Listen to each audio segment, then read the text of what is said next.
बासोपट्टी प्रखंड के अरघावा पंचायत में स्वच्छ भारत मिशन फेज 2 के तहत ठोस एवं तरल अपशिष्ट प्रबंधन का उद्घाटन किया गया। कार्यक्रम की अध्यक्षता मुखिया गुंजा देवी ने की। कार्यक्रम का उद्घाटन विधायक अरुण शंकर प्रसाद, जिला सलाहकार राजीव झा, बीडीओ अजीत कुमार, जिला समन्वयक अमिता कुमारी, मुखिया गुंजा देवी, सरपंच बबीता देवी ने संयुक्त रूप से दीप प्रज्वलित कर किया। कार्यक्रम को संबोधित करते हुए विधायक अरुण शंकर प्रसाद ने कहा, स्वच्छ भारत मिशन फेज 2 का उद्देश्य गाँव को स्वच्छ बनाने का है।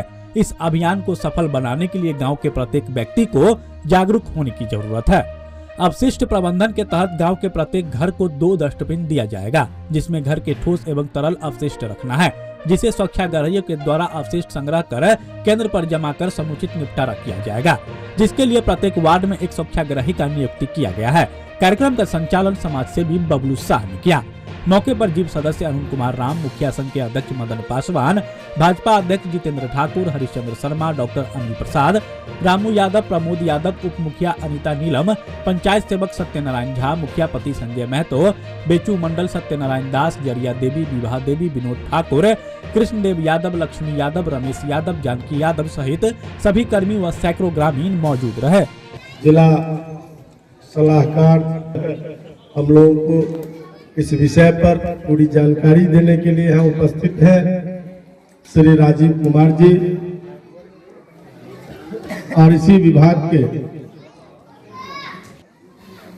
जिनका आपने विषय पर काफी ओजस्वी विचार सुना है, ऐसी अमृता कुमारी जी,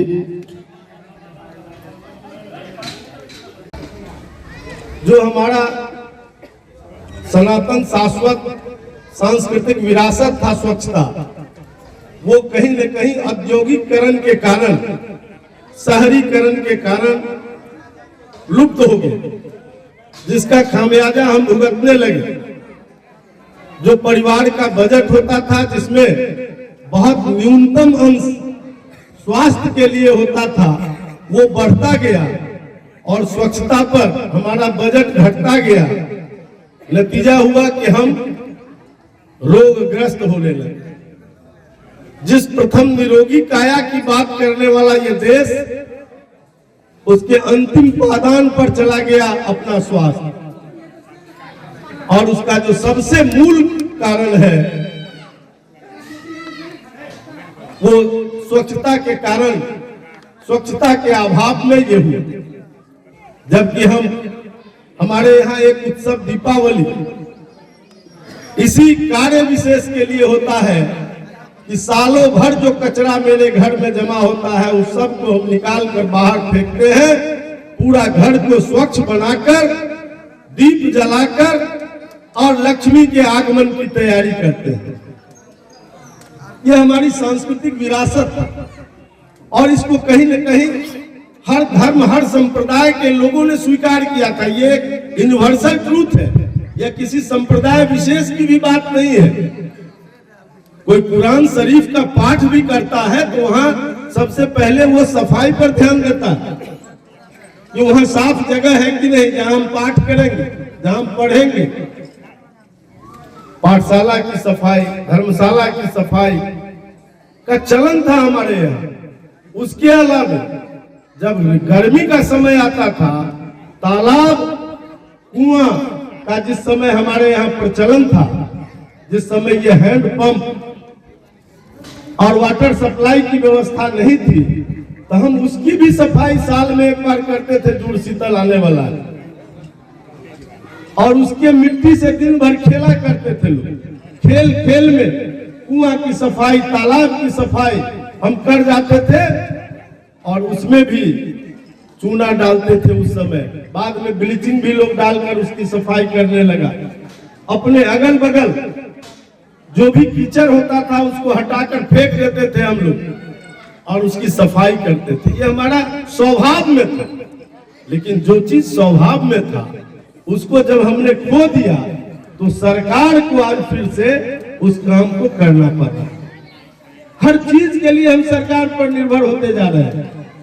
जो हमारे खून में था उसको हम भूल गए, तो सरकार और शासन हमको याद दिला रही है। ये सबसे हमारे लिए दुखद विषय है, और इसलिए हम आपसे अनुरोध करेंगे कि हम अपना स्वभाव बनाए सफाई का, और जैसे जैसे हम अपना स्वभाव सफाई का बनाएंगे सरकार तो उपकरण देगी उसके लिए, लेकिन हमारा अगर स्वभाव नहीं होगा, हमारी माँ बहन घर से निकलकर उसमें कचरा डालेगी नहीं, यत्र तत्र फेंक देगी, तो फिर उसका लाभ नहीं मिलेगा। फिर आप तरल और ठोस दोनों को मिला देंगे तभी कठिनाई होगी। इसलिए उसको अलग अलग रखकर अलग अलग डब्बा में डालना और फिर उससे ऊर्जा प्राप्त करना, उससे उर्वरक तैयार करना, ये तो सरकार अब कर रही है। अब फिर से हम कचरा प्रबंधन से बिजली पैदा कर रहे हैं, कचरा प्रबंधन से हम गैस पैदा करने लगे। उसको कैसे हम फिर रूपांतरित करके, ठीक कहा इन्होंने कि कचरा को कंचन में तब्दील करना, उसको सोना में बदल देना, ये हमारा स्वभाव होना चाहिए। और ये तब तक, जब तक हमारा ये स्वभाव नहीं होगा, हमारी निर्भरता अस्पताल पर बढ़ेगी, दवाई का खर्च हमारे बजट में बढ़ेगा।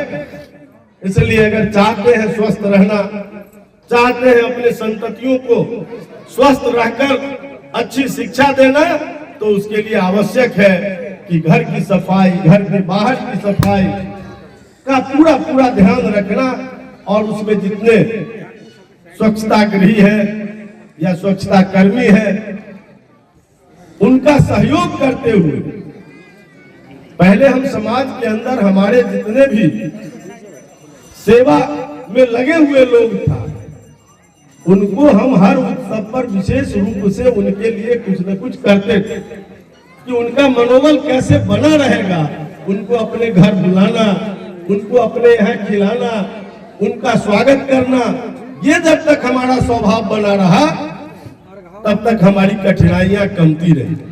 लेकिन जब से हमारा स्वभाव बदल गया, उसको जब हम नीचे अपनी दृष्टि से देखने लगे, नीच दृष्टि से, ये हमारा सेवा करने वाला है, ये हमसे नीचा है, ये जब भाव जहां से मन में पैदा हुआ, वहीं से हमारी कठिनाई बढ़ने लगी। जिस दिन फिर आप जो सबसे नीचे काम करने वाला व्यक्ति है, जो हमारे लिए जी रहा है, जो हमारी सेवा में लगा हुआ है, उसके प्रति जब हमारी धारणा उच्च बनेगी, तो स्वाभाविक रूप से हमारी कठिनाई भी कम होगी।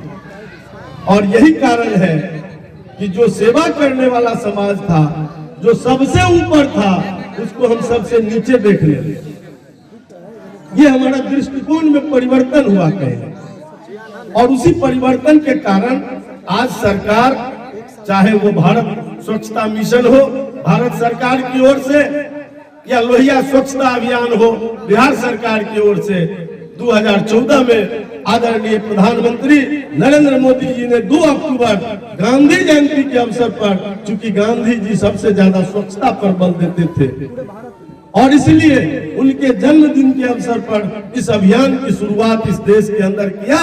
और उस समय जब हमारे गजेंद्र सिंह शेखावत जल शक्ति मंत्री जब विदेश की बैठकों में गए थे, तो उनको सिर नीचे करना पड़ा था, और सिर नीचे करके बात करना पड़ रहा था। भारत किसी पायदान पर खड़ा नहीं था स्वच्छता के मामले में, शौचालय के मामले में।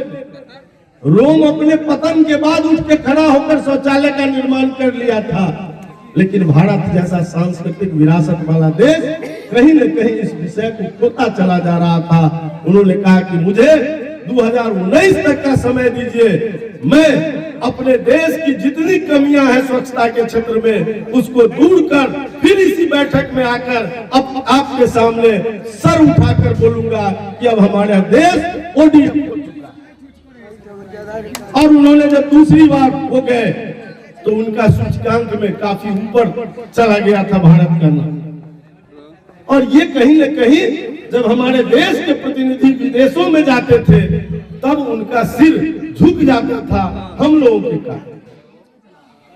लेकिन आज वही भारत है, जब आप एक बार फिर से तन के खड़ा हुए हैं इस क्षेत्र में, जब भारत के प्रधानमंत्री, बिहार के मुख्यमंत्री, सब लोगों ने आह्वान किया हम लोगों को, फिर से जब हमारा पुरुषार्थ जगा, फिर से हनुमान को अपनी शक्ति याद आई, तब आज फिर से हम उस काम को पूरा करने लग गए और हजारों हजार पंचायत इस देश का ODF हो चुका है और बहुत चंद जगह बचा हुआ है।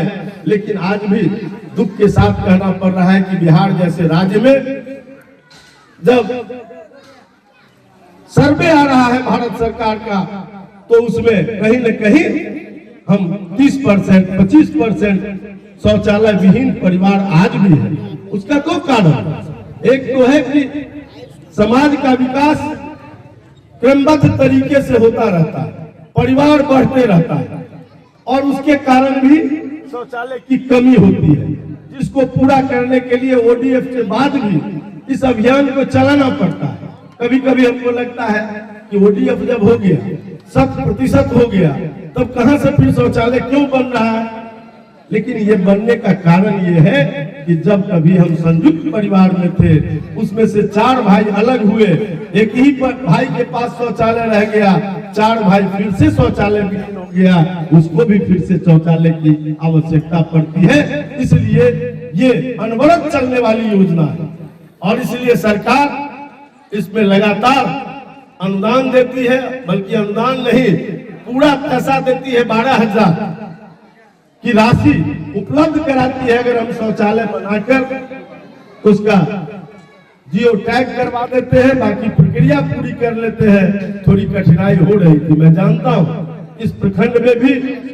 आप हमारे मधुबनी न्यूज को फेसबुक पे देख रहे हैं तो पेज को लाइक करें, यूट्यूब से देख रहे हैं तो हमारे चैनल को सब्सक्राइब करें और बेल आइकन को दबाना ना भूलें।